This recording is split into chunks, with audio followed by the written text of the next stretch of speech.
नीतिगत बात, कोई व्यक्तिगत नहीं, कोई राजनीतिक बात नहीं। जो दिल्ली की एक्साइज पॉलिसी थी, एक नीतिगत निर्णय था। मैं पहले उसकी 4 लाइनें अंग्रेजी में आपके सामने बोलता हूं, उससे आपको स्पष्ट हो जाएगा कि इस नीति का मंतव्य क्या था। The Delhi excise policy for the year 21-22 says that no manufacturer or retail licensee shall be allowed to apply for wholesale license or vice versa.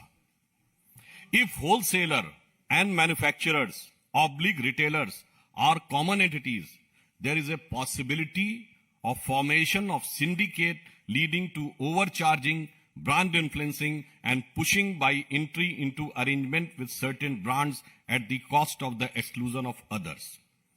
Also, the L1 licensee cannot own any of the retail vends, ध्यान दीजिएगा, either directly or through any sister concern.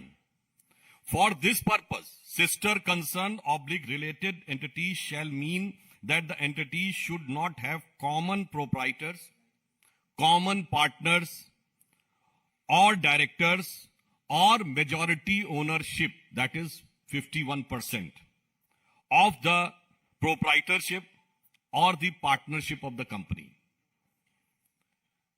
They shall not lie with the same person in all the entities.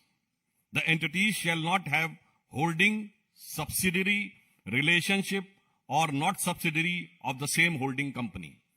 कहने का तात्पर्य यह है कि आबकारी नीति का सबसे बड़ा नीतिगत विषय यह था कि उत्पादक, वितरक एक समान नहीं होने चाहिए, क्योंकि इससे यह संभावना रहती है कि वो बाजार में अपना एकाधिपत्य बनाकर आगे जाकर मनचाहे तरीके से दामों को प्रभावित कर सकते हैं।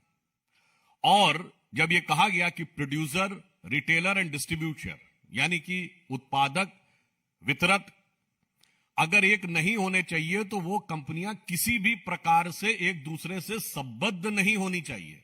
और संबद्धता की विधिवत परिभाषा भी की गई है, अर्थात एक दूसरे के कॉमन डायरेक्टर नहीं होने चाहिए, एक दूसरे की शेयर होल्डिंग नहीं होनी चाहिए, व्यक्ति भी एक दूसरे में कॉमन नहीं होने चाहिए, और किसी भी एक कंपनी की दूसरी कंपनी में मेजॉरिटी ओनरशिप नहीं होनी चाहिए। यानी प्रत्यक्ष या परोक्ष, यहां तक कि दूसरे या तीसरे टियर से भी परोक्ष रूप से आप प्रकारांतर से भी उत्पादन और वितरण को एक साथ नियंत्रित नहीं कर सकते। परंतु अब यह प्रश्न आता है, यह हम नहीं पूछ रहे हैं, एक्साइज डिपार्टमेंट ने नोटिस देकर पूछा 25 अक्टूबर 2021, 25 अक्टूबर 2021, आज 10 महीने हो चुके हैं। उन्होंने कंपनी का नाम लिया कि Enrich has applied for L1 distributor licence using the credential of a liquor manufacturing company Enrica enterprise having its distillery at Chennai. यानी ये हो गई उत्पादक कंपनी, मैन्युफैक्चरर।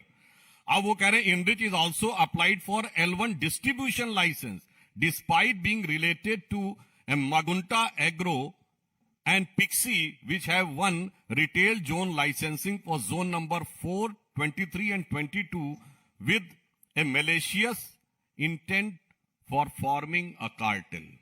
अब बताइए, one company is manufacturer, it is also a partner in the distributor, और 3 zones का distribution उसको मिल जाता है।